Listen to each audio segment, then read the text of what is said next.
कहानी उन आम घरों की है जहां खाने वाले तो कई, लेकिन कमाने वाला एक मर्द ही होता है। बावजूद इसके उससे उम्मीदें कम नहीं होती। देखिए जी, सामने वाले वर्मा जी कैसी अच्छी तरह से सफाई करते हैं छुट्टी वाले दिन अपने घर की, और एक आप हैं। अरे यार, उनके पास कार है, ऑफिस पास में है और हफ्ते में 2 दिन की छुट्टी होती है, तो फर्क तो पड़ता है ना। मेरी तो शादी ही गलत हो गई। अरे कोई मस्त लड़का मिलता, कमाता भी, घुमाता भी, घर के कामों में भी मदद करता, लेकिन नहीं जी, हमारे वाले को तो कमाने से फुर्सत ही नहीं, और कमाई भी ऐसी कि कोई जरूरत पूरी ही नहीं हो रही है। सुनील बेचारा शीना को देखकर सोचता है कि शीना सही कह रही है। देखने में सुंदर है, घर का सारा काम कर लेती है, उसे तो कोई भी अच्छा लड़का मिल सकता था। क्या सोच रहे हैं? भागने का इरादा तो नहीं है? अरे नहीं मेरी प्यारी बीवी, मैं तो नहीं, पर डर है कि तुम नहीं कहीं भाग जाओ मुझे छोड़कर।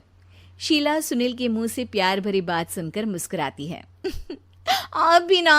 सुनील एक दिन ऑफिस से घर आता है कि तभी शीना कहती है, सुनिए जी, वो मेरी सहेली आई थी, सारा दिन वो लोग यहीं थे, अब जा रही थी तो मैंने कहा नहीं नहीं, मेरे पति छोड़ आएंगे ना तुम्हें, तो रोक लिया मैंने। सुनील थोड़ी देर कुछ सोचता है, फिर कहता है, ठीक है, मैं कपड़े चेंज करके आता हूँ। अरे तेरे पति को तो लग रहा है कि अच्छा नहीं लगा। अरे नहीं नहीं, ऐसी कोई बात नहीं है, रुको मैं अभी उन्हें घर के कपड़े देकर आती हूँ। शीना अंदर जाती है जहां सुनील पलंग पर लेटा होता है। अरे क्या मजाक है, वो कह रही है कि आपने मुंह बना लिया। सही तो कह रही है, सुबह से अब ऑफिस से लौटा हूँ, एक कप चाय का तो पूछा नहीं, 20 किलोमीटर जाओ और आओ, और फिर कल उसी टाइम पर ऑफिस। अरे यार, मुझे गाड़ी चलानी आती ना तो बोलती भी नहीं आपको, और कौन सा रिक्शा खींच कर जाना है आपको। सुनील अब क्या बोलता। रात देर से आता है और सो जाता है। अगले दिन शरीर दर्द हो रहा है। अरे तो मत जाओ ना ऑफिस, चलते हैं ना मार्केट घूमने, फिर पिक्चर देखेंगे और रात में खाना खाकर घर वापस।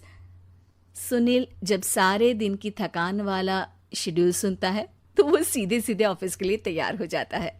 अब आए दिन शीना की डिमांड बढ़ती ही चली जाती है और सुनील उसको पूरा भी करता। लेकिन एक दिन, ए जी मेरा भाई आ रहा है, उसे 2 लाख रुपए की जरूरत है।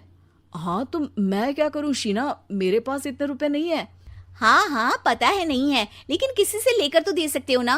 अरे मैं किससे मांगू, मेरे तो जानने में भी कोई नहीं है जिसके पास इतनी बड़ी रकम हो। तभी वहां शीना का भाई शीनू आ जाता है। जीजा जी कैसे हैं आप? अब मैं ठीक हूँ शीनू, अचानक इतनी बड़ी रकम की जरूरत कैसे पड़ गई? अरे जीजा जी, वो बिजनेस शुरू किया ना, तो उसके लिए पैसे की जरूरत है, काफी हो चुका है, थोड़ा पैसा बचता है तो मैंने सोचा आपसे ले लूं। अब देखो, मेरे ऑफिस में कुछ लोग हैं जिनकी सेविंग अच्छी है, मैं उन लोगों से बात करके देखता हूँ। सुनील ऑफिस से किसी से पैसे लेकर शीना को दे देता है। शीना वो पैसा भाई को दे देती है। 2 महीने बाद, अरे यार शीना, वो ऑफिस वाला आदमी अपने पैसे मांग रहा है, कैसे दूं? अपने भाई से बोलो ना पैसे दे दे। अरे हाँ हाँ दे देगा, कहाँ भागा जा रहा है, आप उनको बोल दो कि दे देंगे। थोड़े दिन बाद, शीना वो आदमी मुझसे आज भी पैसे मांग रहा था यार, मैं तंग आ गया हूँ, ऑफिस जाते ही सामने उसका चेहरा दिखता है, क्या बोलूं, बार बार पैसे मांगता है। अच्छा मैं शीनू को फोन लगाती हूँ, बात करके देखती हूँ। शीना भाई को फोन करती है लेकिन वो फोन उठाता ही नहीं। लगता है भाई कहीं ऐसी जगह है जहाँ नेटवर्क की समस्या होगी। सुनील अगले दिन दोपहर को ही घर आ जाता है। उसका चेहरा उतरा और परेशान सा होता है। वो रोने लगता है। अरे क्या हुआ जी, आप इतना परेशान क्यों हैं? सब ठीक तो है ना? अरे नहीं शीना, कुछ ठीक नहीं है, मैं ठीक नहीं हूँ।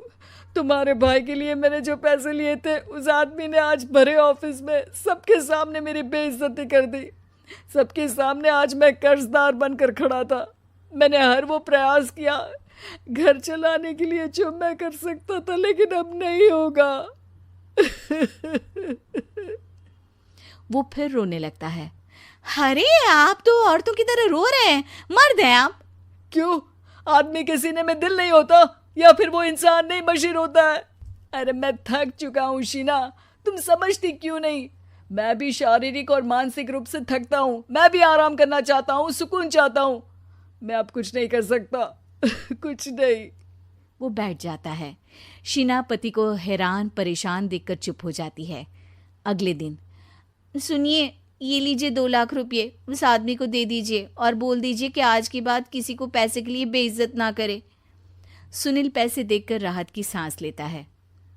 अरे शीना, तुमने तो मेरा बहुत बड़ा काम कर दिया। अब मैं शान से ऑफिस जा सकता हूँ।